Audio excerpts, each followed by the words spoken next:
Hey, welcome back to Gordon Bennett TV. It's the last show of the day before we wrap it up and all get to bed. It's been an amazing day. Lots of action's been going on. Markus joins us in the studio, the event director. But the big news right now is still in the lead, Australia, with 640 kilometres. It's exactly 2 days since we had the first launch. In fact, it's 48 hours and 2 minutes since it all began. We've got 9 teams have landed, 11 are still flying, and the ones that are still flying, the scores in the order at the moment, we've got Swiss 2 on 322, France 3 on 265 kilometres, Spain on 257, USA 2 on 230, and Germany 2 on 198. But the big story right now, Markus, is down to France 2. We've been watching them all afternoon. They've just landed. We've spoke to them a few minutes ago. Let's have a look. So we're here now with France 2, Eric and Benoit. Bonsoir, you guys. Good evening. Bonsoir. Bonsoir. Good evening. Good evening. First of all, where are you? We are very easy to remember. We are very close to Munich Airport. Let's say 10 kilometers ahead of Munich Airport in the west part, in a field.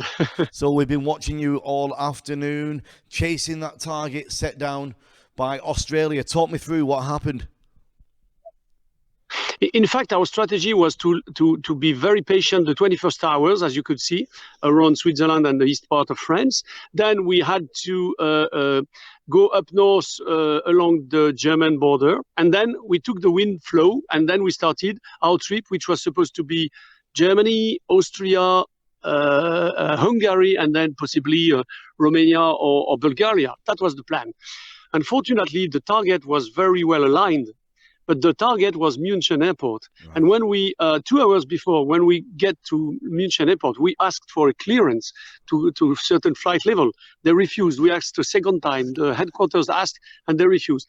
Meaning that the only solution was to fly below 3,500 feet, yes, very close to the ground. And in the ground, there was no wind shear. It was straight on the airport. So just before the sunset, we had to land because it was not feasible to go left or right. That means north or south of München Airport. Oh, unfortunately for us. The heartache of not getting the clearance, my friend. Yep. How was the landing? Oh, very easy landing. There was 5 knots for the landing, so it was quite easy. One of the options was to try to pursue the flight with very, very low altitude. That means 5 to 10 meters above ground. Wow.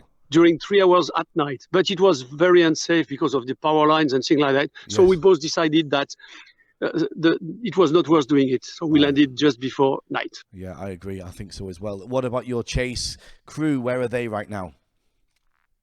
I think they will be here in 20 minutes because they were just ahead, close to the Austrian border. So we called them back so that they came back. Yeah. So they should be here in a moment. And have you got anybody around? Did I see some car lights behind you just there? Were people passing by? Yeah, when we landed, we had 10 minutes before landing, 1, 2, 3, 4 cars going around. So one guy was a balloon pilot. Yeah. One lady was in the meteo forecast in Germany. Another one was in Montbéliard on Friday and Saturday. Really? And drove from Montbéliard to here. Wow. They followed us. It was very impressive. That's absolutely incredible. So may I be so bold as to ask what you think, what your predictions are for the coming days? For the rest of the teams? I would think that the winners will land probably Tuesday at the earliest in the morning and the winners in the Tuesday evening. Okay. I think 4 to 5 teams are able to do. That was the plan. What was the plan? But we will see. Anyhow, for us, the plan was to at least fly until tomorrow evening, yes, one more day, and maybe more. But I guess there are very strong teams behind. I mean, the French one for sure, Spanish, the 2 Swiss team, and Germany. It might be interesting. Yeah, yeah. Because fingers to France 1. Hello. So because you can see there are visitors here as well. He's live to the world. We're making him famous. Well, listen, Eric, Benoit, thank you very much for your time. Commiserations with having to come down and not getting that clearance, but that's the sportif, eh? Yeah. Well, have a good rest of the evening and stay safe. We'll speak to you soon. Bye bye. Thank you. Okay. Thank you, Bye-bye. Lionel. See you. So a few messages coming through. Marcus, one of our friends, was just with them. Yes, I know them. Hi, Hiromi. Nice to see you again. And she was just with France too a few moments ago, I think she was saying. Yeah, Hiromi was jury member last year, and 2 years ago in Gruyere. So France 2 down. Talk us through what's happening with the maps, Marcus. Well, it's almost heartbreaking to hear the pilots talk about it. They were so well aligned and they did everything right. Yeah. Everything right. So let me use the opportunity to explain what went wrong in their strategy, which was the best strategy so far. It was not their fault. First, a picture which we are all familiar with. Australia, as you mentioned, in the lead. They are still ahead of everybody else because they managed to get through France to the west of the country during the course of today. But again, we need to watch for these balloons. So now we heard that France number 2 landed and Poland number 1 landed, and the positions are shown here. And I will move with our visitors now to another map showing you a little bit more where they are. So this is the German city called Augsburg. You have France here on the west, on the east, and you have Poland 1. They both had to land because of the airspace in Munich. And now the rest is following. So we see France 3, Spain, and others coming. So they are right now in Ulm, which is a little bit more to the west. And actually, at this very moment, they are in a more favorable position because they have more time to travel to Munich. So when we now move to another map, this looks extremely complicated, but I will talk you into the map. What we see is the aviation map in Germany. On the right-hand side here, you see the 2 runways of Munich, and you see zones around it in squares and rectangles. And for us as pilots, they tell us a message because they are connected not only to lateral but also to altitude restrictions, where we are allowed to enter or where we are not allowed to enter. So if we look at where they were, this is Augsburg and Ulm to the west. So balloons were coming from the west, heading to the east, and this is the airport with a lot of traffic. And obviously, because these boxes are here not for the fun of ballooning, but to protect and to safeguard the airspace for commercial airliners, this is the complication which the pilots had to face. And I will now show you a picture which is a live image from Munich and from airspace traffic at this very moment. So if we zoom in a little bit to the northeast of Munich, these are live images of inbound and outbound and overflight traffic of Munich. So all the little bits and pieces moving around is incoming and departing traffic which goes to Munich or departs from Munich. And obviously the controllers which have to regulate the traffic need to have safe airspace, and the planes are flying IFR, which means instrumental flight rules, so they can be managed in a tight distance. But the moment a balloon enters that airspace, they have to increase the distance because the balloon cannot follow IFR flight rules. And that is why balloons were not allowed to enter, in order to allow that for the next 2 hours, as long as Munich is open, that airspace is clear for commercial traffic.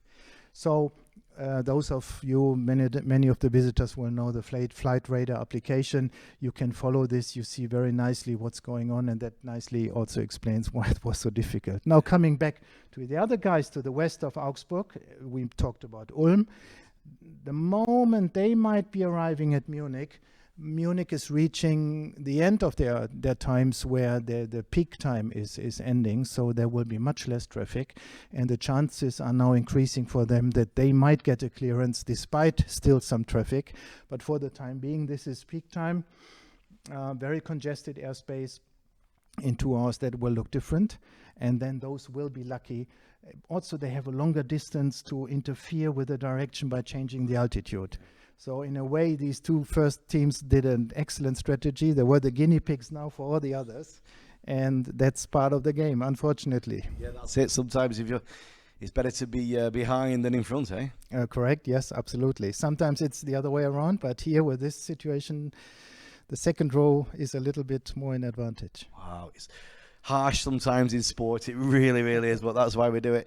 What about the meteor, the weather for tomorrow? How's it looking? Yeah, interesting. It's a very interesting scenario, as Eric just mentioned a minute ago in his video. The forecast is once you clear Munich, the speed will increase a little bit. So around in 12 hours, balloons will be lining up between Linz and Graz in Austria. Depending on the altitude, which they're choosing during the night. So they will be passing north of the main ridge of the Alps, which means they don't have to go so high, which is fuel energy efficient. They don't need to use so much ballast.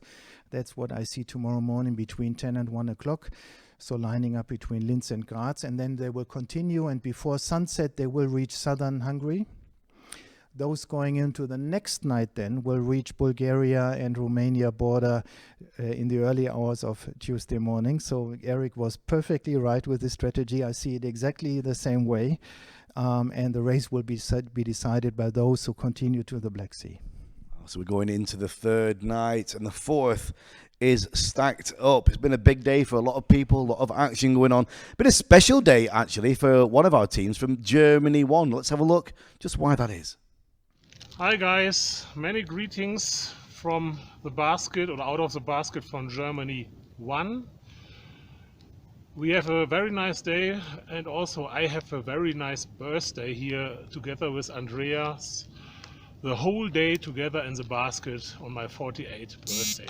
Nice. With a lot of sun, you see it, it's shining all the day. Very good conditions to fly, make a long Gordon Bennett 2019 race, and he said it, we will cross the border now to Germany, to our own country, and we are want to fly.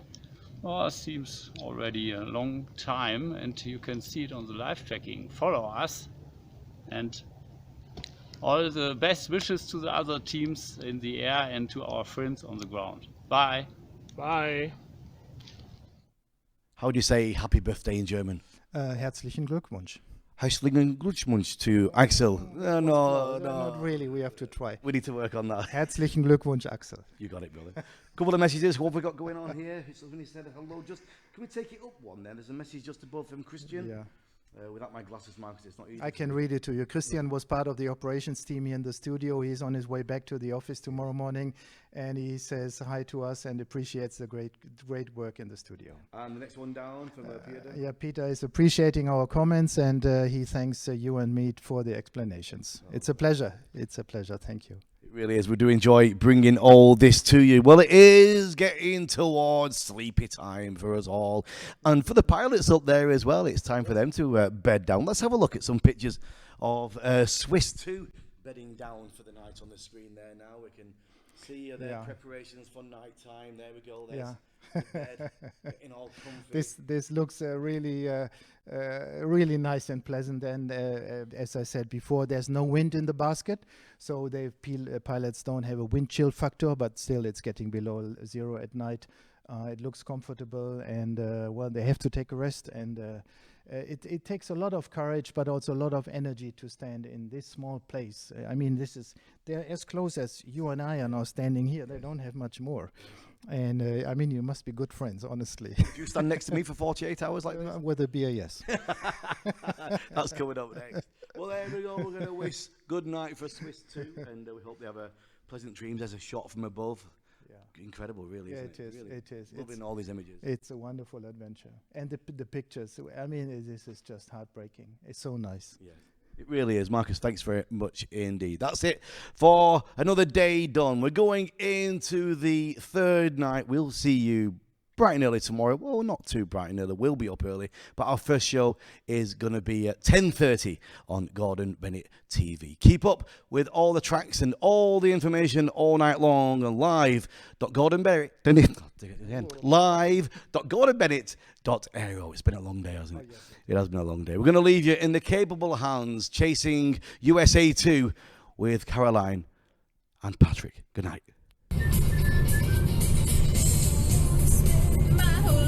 Just to wait for you. Have to watch your back for the week.